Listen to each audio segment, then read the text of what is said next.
Құрметті менің тыңдармандарым, каналыма тіркеліп, лайк басып, комментарий қалдыруды ұмытпаңыздар. Соқыр әйелдің хикаялары. Күн шайдай ашық, бір шөкім бұлт та көрінбейді. Аспандағы торғайлардың шықылықтаған дауыстары ғана естіледі. Алматының жанға жайлы жазы.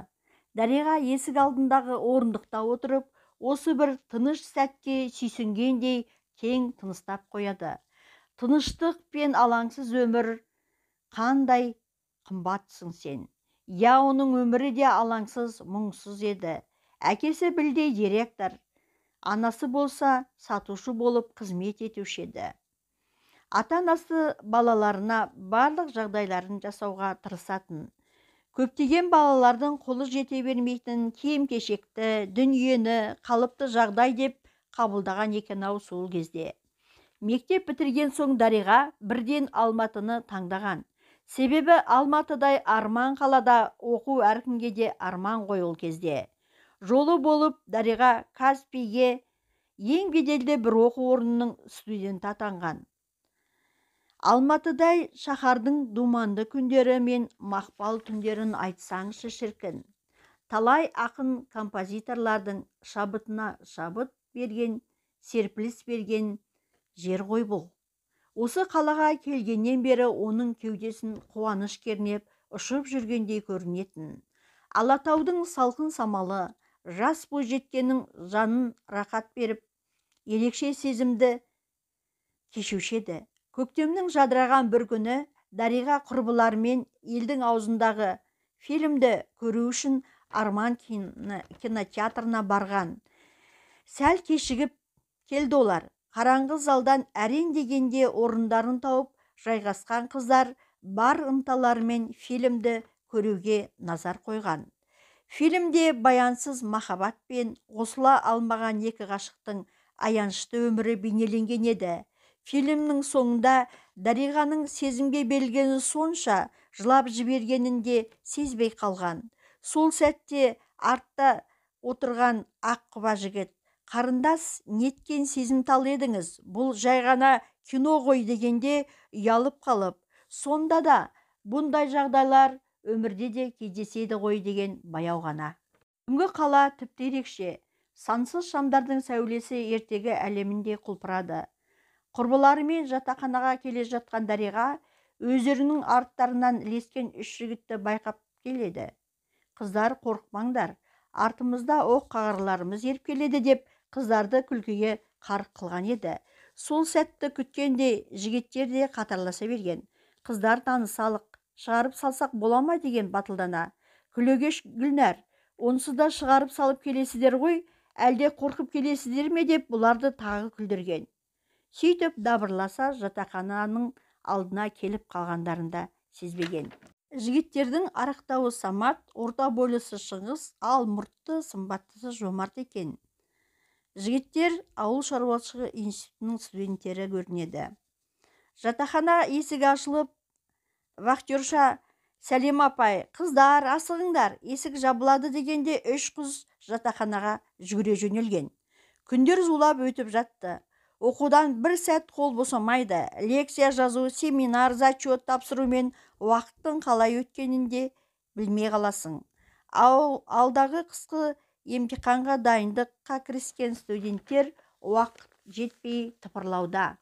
Үш қыз бір бөлмеде тұрып жатқан. Бір күні кешке қарай терезеге тырс етіп тиген майда тастың даусын естіп, Айымкүл терезеге жүгіріп барып қарағанда үш жігітті көрген. «Өлә, қыздар, өткендегі жігіттер келіп тұр» дегені сол еді. Дариға мен Гүлнәр де терезеге ұмтылған. Үш жігіт сықиып киініп алған. «Астыға түсіңдер» деп белгі бергендей. Астыға түсіп кеткен Гүлнәр тез оралған. Қыздар, бүгін Саматтың туған күн екен. Соған туған күн кешіне шақырып келіпті. «Барамыз ба, или отказ» деген. Екеуіне қарап: «Өлә, танымай жаттып, вечерға қалай барамыз, тұқымы құрысын» деген Айымгүлге Дариға: «Танымасаң танысасың, олар кафеге тапсырыс беріп қойыпты, барайық, ұнамаса кетіп қалармыз» деген.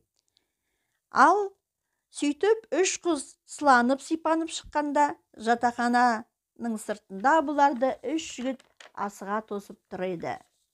Олар келген кафе ішінде адам көп емес, ақырын ойнап тұрған музыка әуенімен билеп жүрген жас жігіттер және қыздар. Соларға ілесіп бұлар да биге кіріскен. Туған күн иесі Саматтың екезуі екі құлағында мәз боп жүріп, Дариға мен Жомарт туған күн кешінде бірге билеп, әңгімелері жарасып кеткен. Сонымен Самат пен Айымкүл, Гүлнәр мен Шыңғыс жұптаса билеп, кешті қызықты өткізген еді. Қыздар жатақхана жабылмай тұрғанда жетіп алуға асықты. Содан бастап 3 жігіт оларды іздеп келіп, бірде театрға, бірде киноға апарып, мерекеде сыйлық ұсынып, қыз бен жігіт болып жүріп жатты. Олар 2-3 күн келмек қалса, тіпті елеңдеп отыратын қыздар. Міне содан бері 3 жылда білінбей өте шығыпты. Ал олардың достығы махаббатқа ұласып кеткенін олар да сезбеп еді-ау. Жігіттер де әдептен озбай, қыздарды сыйлап бәйек болатын. Тіпті Самат пен Айымгүл 4-ші курстың басында үйленуді жоспарлап қойған. Тек ата-аналарына айтуға асықпаған. Бірде Айымкүлге әкесі анаң қатты науқас, тез жет деп хабарласқан еді. Барлығы улап-шулап Айымкүлді Шымкентке қатынайтын пойызға шығарып салған. Содан Айымкүлден еш хабар жоқ. 2 апта болды. Гүлнәр мен Дариға хабарласу үшін Айымкүлге сөйлесу пунктіне барып сөйлеспекші болды. Айымкүлдің үйінің номеріне телефон шалғанда, ар жақтан бір ер адамның «Сендер енді Айымкүлге телефон соқпаңдар, ол күйеуге тиіп кетті, мазаламаңдар» дегені. Қыздар аң-таң болып жатақханаға келген. Сол күні 2 қыз үн-түнсіз тамақтанып жатып қалды. Бөлмені көңілсіздік жайлап алғандай еді. Ертеңінде ерте тұрып сабақтарына асықты. Группаның кураторы Алма Айбекқызы Айымкүлді сұрағанда, ол күйеуге тиіп кетті деген Дариға төтесінен: «Қалай күйеуге тиіп? Оқуы қайда қалды? Осы оңтүстіктің заңына түсінбеймін» деп басын шайқаған. Демалыс күні әдеттегідей 3 жігіт қыздарды іздеп келгенде, олар Саматқа Айымкүлдің тұрмысқа шығып кеткенін айтқан. Самат үнсіз ғана тыңдап тұра берген. Сол күннен бастап қыздарға Шыңғыс пен Жомарт қана келетін болды. Олардың достығы махаббатқа ұласып кеткелі қашан. Тек ашық жарқын жүретін Айымкүлдің орны жетімсіреп тұрғандай. Кейін Айымкүл оқудың сыртқы бөліміне ауысуға келгенде, 2 қыз онымен көрісе қауышқан. «Айымкүл, сен бізге ештеңе айтпай қалай кеттің? Кетпеші» деген жалынғандай болған қыздарға Айымкүл мұңая отырып өз жағдайын баяндаған. «Біздің оңтүстікте бесік құда деген салт бар. Яғни мені туғанда атастырып қойған екен. Біздің руымыз қожалар. Тек қожамен құда болып қыз беріседі. Мені атастырған жігітім Рүстен Шымкентте универде оқиды. Болашақ финансист екен» деп көзін алысқа қадай көп отырды. Саматтың махаббатына адал бола алмадым деп жылап жіберген Айымкүл. Сөйтіп 2 қыз Айымкүлді Шымкентке баратын пойызға шығарып салды. Олар пойыздың артынан қол бұлғап қала берді. Өмір өз заңымен зымырап өтіп жатты. Дариға мен Гүлнәр дипломдарын алып, сүйген жігіттермен қол ұстасып, бірі батысқа, бірі шығысқа сапар шекті. 2 құрбы әлі күнге хабарласып тұрады. Бір-біріне қонаққа келуді әдетке айналдырғалы қашан. Жақында ғана Дариға мен Жомарт Алматыға қоныс аударды. Бүгінде Жомарт Алматыдағы бір кәсіпорынның директоры. Дариғаның өзі ашқан кафесі бар. Құдайдың берген 2 ұлын асырап отырған ата-аналар. Тек осындай бір сәттерде құрбысы есіне түсіп мұңайып қалатыны бар. Осындай қалың ойдың құшағында отырған оны Жомарттың: «Дариғаш, бүгін бір кісілермен кездесуге барушы едім. шайың дайын ба деген дауысы қалың ойдан отырған Дариғаны селт еткізген еді. Шайын іше сала Жомарт көлігіне отырып өз жұмысына асыққан. Ал бұл болса қой базарға барып кафеге керекті еттің бағасын көріп келейін деп өз көлігімен орталық базарға бет бұрған. Базар іші құжынаған халық, саудагерлер де белсене жұмыстарына кіріскен. Саудаласқан адамдар. Базардың әр қатарын көзімен сүзіп шыққан Дариға өзіне әлдекімнің қадала қарап тұрған сезгендей денесі дір ете түскен. Басын көтеріп қалғанда шемішке сатып тұрған жалғыз көзді әйелді көріп қатты қорқып кеткен. Әйелдің бір көзі жұмулы, сол жақ көзімен бетінің маңынан тыртық іздерін көресің. Ол тез кетуге бет бұрып бұрыла бергенде Дариғаш, бұл сен бісің деген дауыс оны қатырып тастады.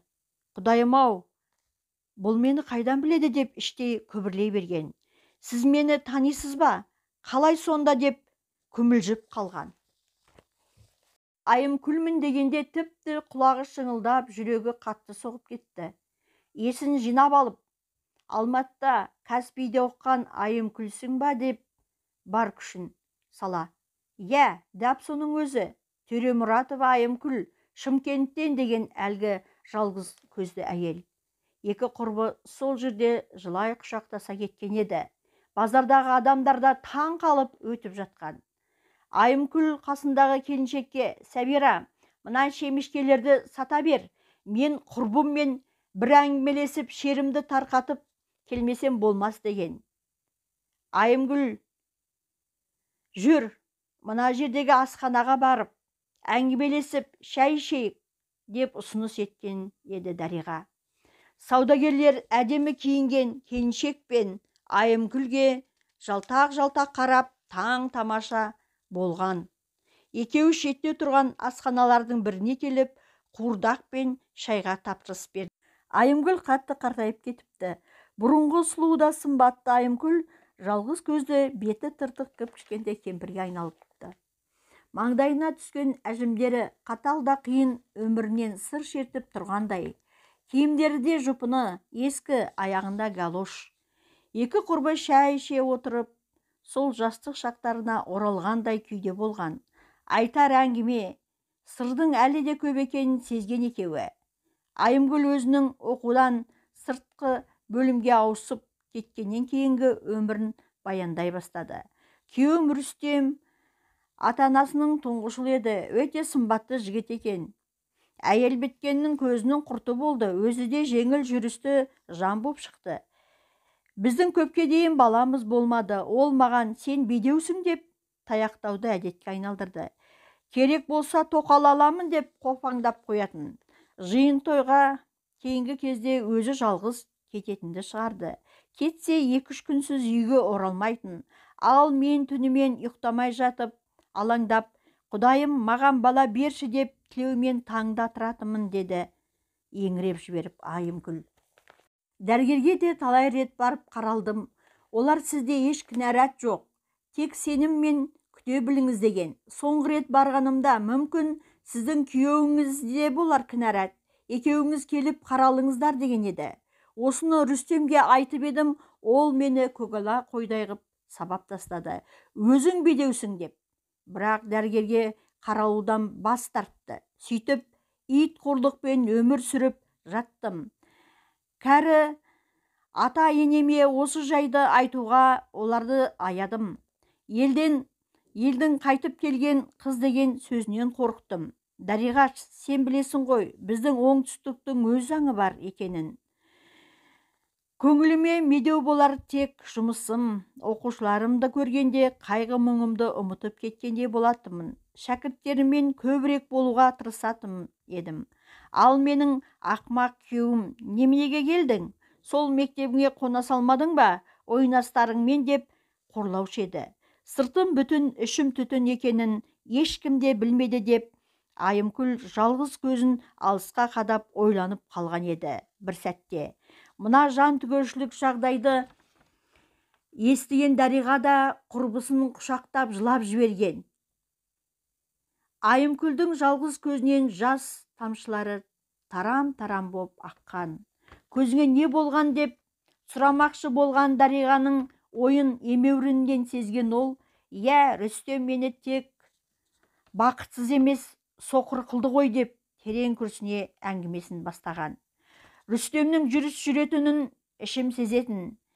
Әйелден ештеңе жасыра алмайсың. Біздің жаратқанда Алла тағала сезімтал етіп жаратқан ғой негізі. Бір күні әкең қатты науқастанып жатыр, келіп кет деп телефон шалған ағам.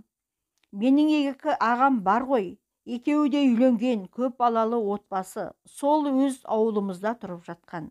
Бұны естіген мен ауылға жүретін көлік іздедім. Күйеуіме телефон шалып едім. Менің қолым бос емес, өзің барып кел деді. Содан ауылға баратын көлікті автобекеттен тауып, ауылыма кеттім. Келсем, әкемнің жағдайы мәз емес. Көптен ауырып жүрген екен, тек ешкімге айтқызбаған. Мені көріп әкем, келдің бе құлыным, мен сенің өміріңе қиянат жасадым, кешіре алсаң кеш деп кемсеңдеп жылап жіберген. Бұл әкемнің соңғы сөзі екен. Содан 2 күн өткен соң асыл әкем бұл өмірді тастап кете барды. Шулап біз қалдық.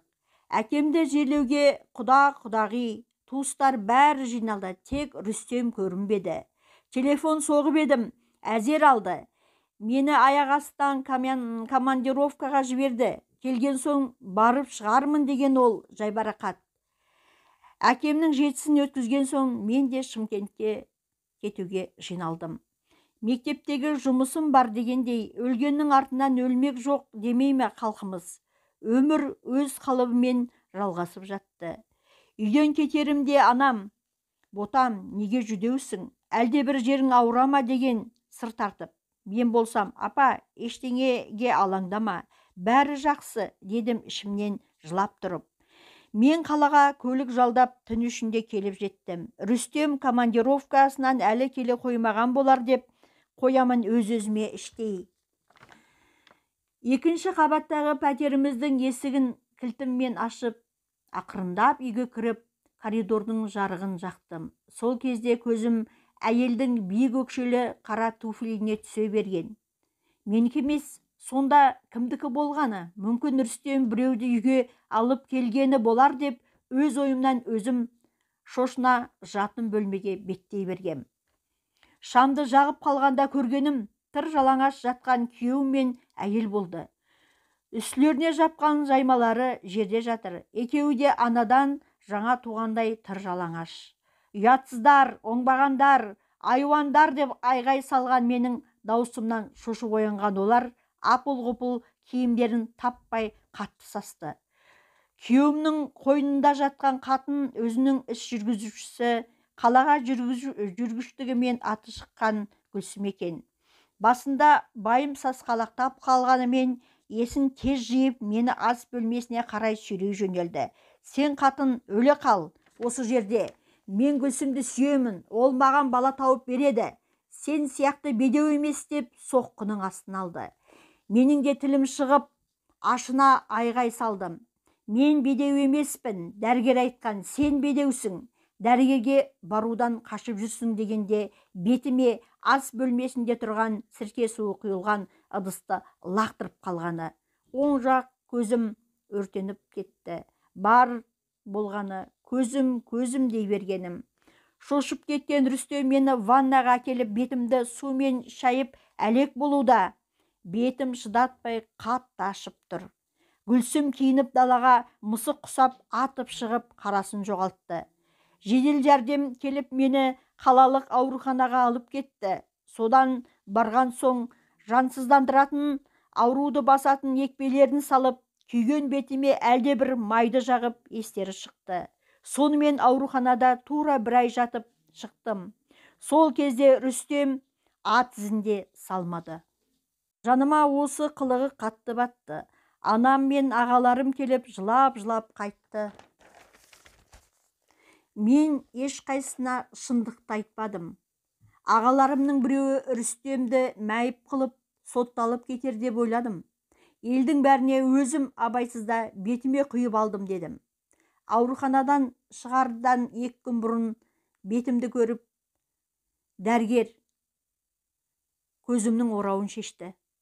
Айымгүл қызым, бекем бол, саған қобалжуға болмайды, дегенде өз даусын дірілдей шығып. Сонымен бір көзден айырылып соқыр қатын атанған мен тікелей әке шешемнің үйіне тарттым. Жұмыстан шығуға өтінішімді қалдыра кеттім. Шәкірттеріммен қоштасу оңай болмады деп күрсінді Айымгүл. Ауылда анамның қасында 5-6 ай болған соң, қой бұлай жата бермейін, анама масыл боп, жұмыс істейін деп жұмыс іздей бастадым. Мына түріммен қайтып мұғалімдік жұмысыма бара аламын деп. Оны білдім.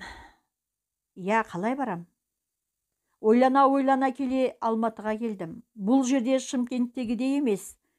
Таныстарыңды күнде көрмейсің. Мүсәпір қалпыңды мүсіркеп кететіндер де аз. Алматыға келіп, өзім сияқты жарымжан, бірақ жаны таза адамдарды кездестірдім. Күйеуге шықтым. Күйеуім Нарынқолдың жігіті, қарапайым отбасынан шыққан, қақ соқпен шаруасы жоқ. Бір тоға жанеп боп шықты. Қолы шебер, мамандығы электрик. Бір ұлымыз бар, есімі Самат, дегенде басын көтеріп алған Дариға Самат деп қайталап жіберді.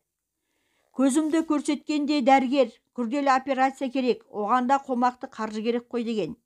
Әзірге ондай қаржы болмай тұр. Күйеуім Жәнібек қайтсем де емдетем деп ақша жинап жатыр. Ұлым қазір 6-шы сыныпта оқиды. Сабаққа зерек, бос уақытында маған пісте сатуға көмектеседі деп күрсінген Айымгүл. Кіші ағам келіп кеткен. Содан естігенім, Рүстем қазір вокзалда жүретін алқаш боп кетіпті. Гүлсім үйді өз атына жазып алып, бір жас жігітпен тұрып жатқан жайы бар екен. Құрбымай, қандай азапты бастан кешкенсің деп Дариға етегі жасқа тола Айымгүлді құшақтай берген.